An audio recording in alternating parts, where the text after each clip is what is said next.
খাইবেন না তাহলে কি খাইবেন? ও হ্যাঁ, তাই তো।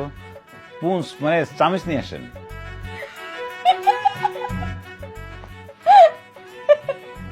হাসতেছেন কেন? বাবা রে বাবা, বড়লোক বাড়ির ড্রাইভারও দেখি বড়লোক মতো চামচ দেয়া ভাত খায়। এই জায়গায় কোনো চামচ নাই, হাত দিয়া খান। আমি তো হাত দিয়ে খেতে পারি না। কি ঢং বাদ দেন, বুঝছেন? আল্লাহ হাত দিছে কেন? হাত দিয়া খাওয়ার জন্য। যদি চামচ দিয়েই খাওয়ার হইতো তাহলে তো চামচই দিত, হাত আর দিত না। আচ্ছা ঠিক আছে, আমি হাত দিয়েই খাচ্ছি। আচ্ছা নেন, এই মাছটা খান। ওরা কি আমাদের দুইজনের জন্য একটা মাছই দিছে? আমি মাছ খামু না, আমার মাছ না খায় অভ্যাস আছে। আপনি মাছ দিয়া খান। আপনি তো আবার বড়লোক বাড়ির ড্রাইভার, আপনি তো মাছ ছাড়া খাইতে পারবেন না। খান। কিন্তু আমি মাছ দিয়ে খেলে আপনি তো শুধু সবজি দিয়ে ভাত খাচ্ছেন। আমার কোনো সমস্যা নেই, আমি সবজি দিয়ে খাই উঠতে পারি। আপনি খান। মাছটা আপনিই খান। আরে আজিব তো, কইলাম না আপনারা খাইতে, আপনি খান। আমি না মাছ বেছে খেতে পারি না। আরে আল্লাহ, বড়লোক বাড়ির ড্রাইভার দেখি মাছও বাইসা খাইতে পারে না।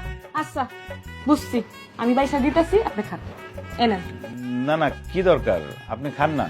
আরে হইছে, বুঝছি। এই যে নেন, বাইসা দিতেছি, আপনি খাই নেন। এনেন, শুরু করেন, আমি বাইসা দিতেছি।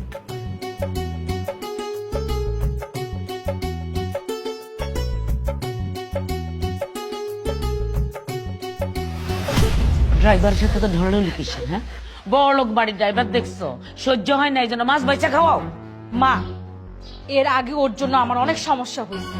এর আগের বার আমাকে দেখতে আইসা ওকে পছন্দ করে গেছে। আমি কিন্তু এগুলো আর সহ্য করব না। এই, তোর ড্রাইভারের সাথে তো ঢলাঢলি কিসের? মানে মান সম্মান আর কিছুই থাকলো না। চাচি, আমি তো কিছু করি নাই। না, তুমি তো কিচ্ছু করো নাই, কিছু আর বাকিও রাখো নাই। মা, এই জন্যই তোমাকে বলছি ওকে বাড়ি থেকে বের করে দিতে। করবো, বের করবো, তোর বিয়েটা হোক, তারপরে ঘাড় ধাক্কা দিয়ে বের করে দেবো। চাচি, আপনারা আমারে ভুল বুঝতেছেন। উনি আমারে কইছে উনি নাকি মাছ বাইসা খাইতে পারে না, এর জন্য আমি বাইসা দিছি। তোর চাকরি দিছি? হ্যাঁ, মাছ বাচ্চা খাইতে পারে না তোরে বলছি, তোরে বলছি খাবার দিতে, তোর মাছ বাচ্চা খাওয়ানোর দরকারটা কি? হ্যাঁ, তুই যদি উল্টা পাল্টা করস না, তোর আমি মেরেই ফেলবো। এর আগে তুই আমার মেয়ের বিয়ের ফাংশন, তোর জন্য। কি ব্যাপার, আপনারা ওকে মারছেন কেন? আসার পর থেকেই দেখছি কথায় কথায় ওকে মারছেন, মানে এটা কি ধরনের ব্যবহার? ড্রাইভার ড্রাইভারের মতো থাকো, সব বিষয়ে নাক গলাবে না, তাহলে বিয়ের পর তোমার চাকরিটা নট হয়ে যাবে। দাঁড়ায় আসো কেন? যাও। বিয়াদব কোথাকার। আর তুই দাঁড়িয়ে আছিস কেন?